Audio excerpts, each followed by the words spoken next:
Aviation history is full of aircraft that never made it past the drawing board. There was the Boeing 2707, an American-made supersonic jet designed to rival the European Concorde and Soviet Tu-144. Then there was the Douglas MD-12, a precursor to the globally famous Airbus A350. Heck, there was even this. But what these ideas all have in common is they all ended up being abandoned early on, not even making it into prototype testing.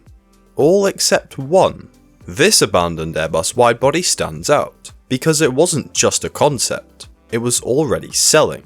Today, the A350 family consists of only two variants, the 900 and the 1000. But when Airbus first launched the program, there was another member. This smaller version was the A350-800, and with a capacity of around 275, it was positioned to compete primarily with the 787-9.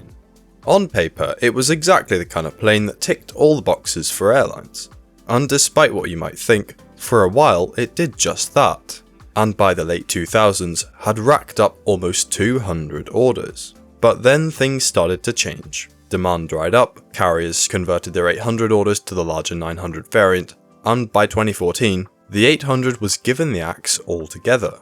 In reality, the A350-800 was killed by three forces working against it at the same time, the first of which was being designed around the wrong airplane.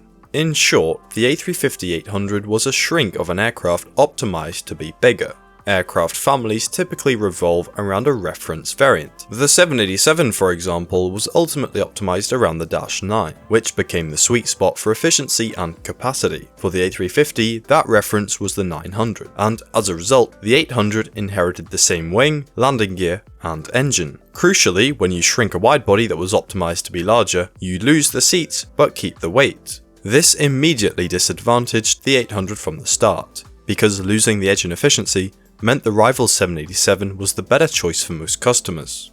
The second factor was internal cannibalization. Due to the difference in seating being around 50, and because the list price difference was also pretty small, it made sense to buy the bigger plane with lower cost per seat mile. After all, factors like fuel, airport fees, and maintenance are spread over more passengers when operating a bigger plane, meaning the 900 was way more profitable. So instead of cancelling the orders for the 800, airlines simply upgraded them to the larger jet. The killer blow for the A350-800 was when the A330neo was announced.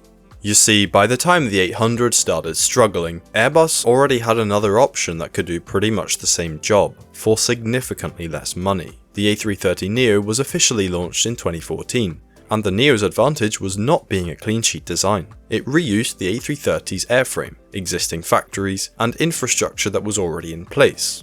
Development costs were a fraction of what was spent on the A350 program, meaning Airbus could market the A330neo way more aggressively. Because the Neo would be sold for significantly less money, Airbus realised that building the A350-800 would be completely pointless. And of course, airlines never pay full list price, but the gap is significant. Airbus had to choose between a more expensive, overlapping variant with a shrinking order book, or a cheaper, lower risk aircraft that airlines were already buying. In the end, the time and money needed to build a smaller A350 variant was better spent elsewhere, and the A350-800 was ultimately cancelled for good. So what do you think? Was Airbus right to scrap the idea, or should they have kept it alive a little longer? Please leave a comment below with your thoughts, and if you enjoyed this video, then be sure to watch this one as well.